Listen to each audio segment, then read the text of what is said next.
Alright, in today's video we're taking a look at the Ultimate X-Spanse. This is the Transformers and X-Men 2021 collaborative effort.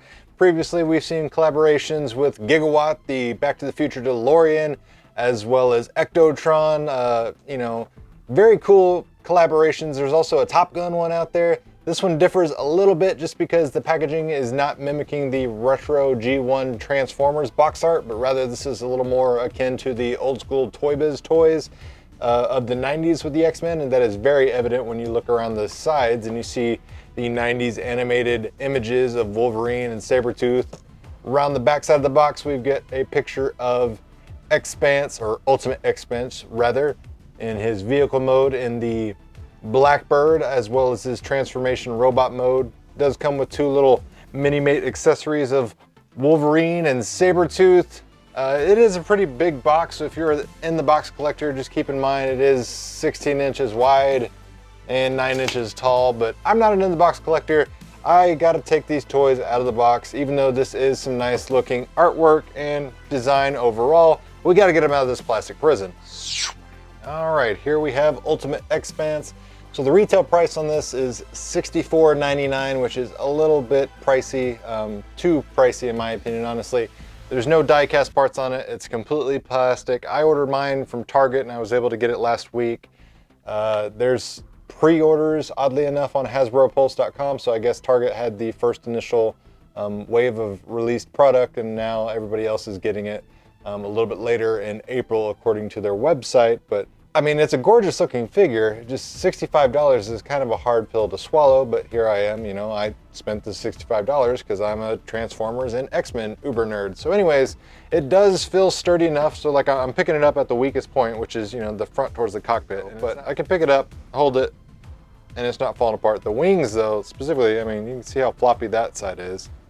It doesn't take much to get that one to recess, and then the jets themselves keep one to untangle. But I mean, if you're just sticking it on a display shelf, it looks great.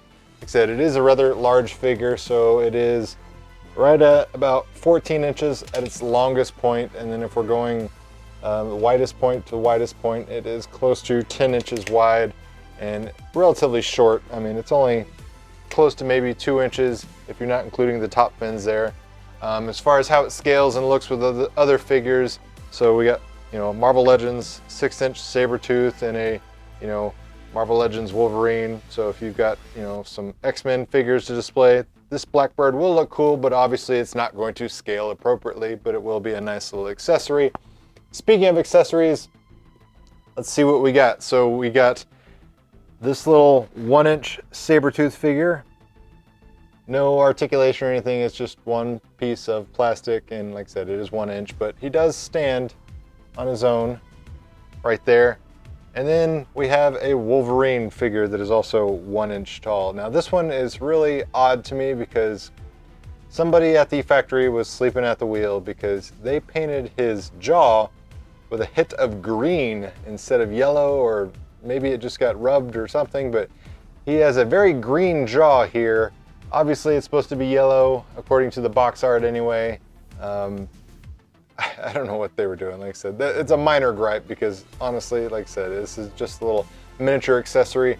He does kind of struggle to stand up, at least mine, but I'm sure I could bend his leg a little more and probably get him to stand.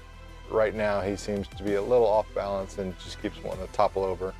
But those are the little mini-mate accessories. Then we also have this little psionic blast energy translucent pink thing for when he's in robot mode, as well as this little claw that is also looking like a psionic blast, to mimic Wolverine's adamantium claws that go into the fist of Ultimate X-Spanse in robot mode. And then of course you have your instruction booklet, 34 different steps to take to transform between Blackbird and robot mode.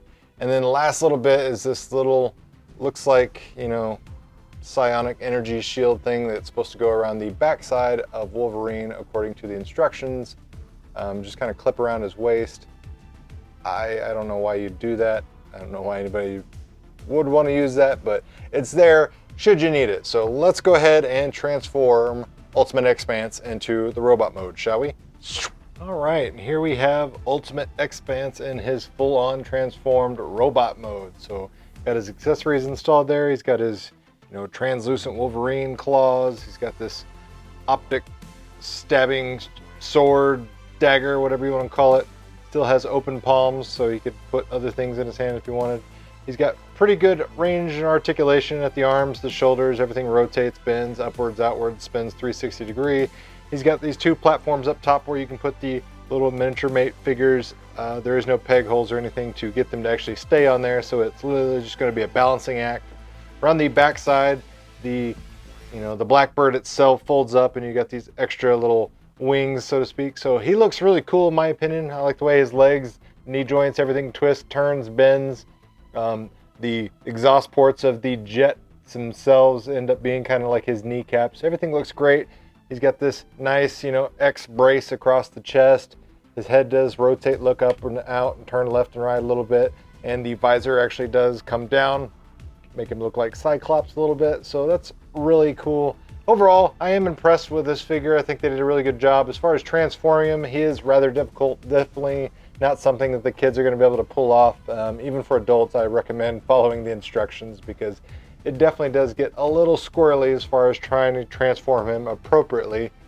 As far as how tall he stands, top of the wings there, he's, I don't know, right about 9.5 inches. So he's going to be taller than most figures standing on your shelf. But again, if you want to scale him with some Marvel Legends figures or things like that, he'll display relatively nicely. He looks more like a Sentinel than anything, but overall, I'm happy with this figure. Like I said, he is a little pricey at $64 price point. I wish he'd be closer to $50 personally, but with licensing and everything, because you got the X-Men brand, you've got Transformers brand, technically you got Lockheed Martin because of the actual jet design. So you're running with multiple licensing partners, so to speak. So I imagine that's probably why the pricing is a little higher than normal, because like I said, this is all plastic. There is no die cast parts.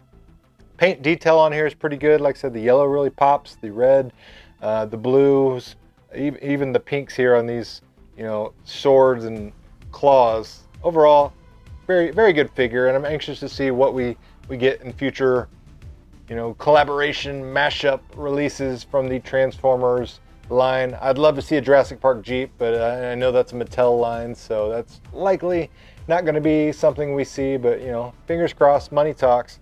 Guys, if you enjoyed the video, make sure you hit that like button, share this video with your friends if you found the information helpful, and as always, thanks for watching, guys. Really means a lot.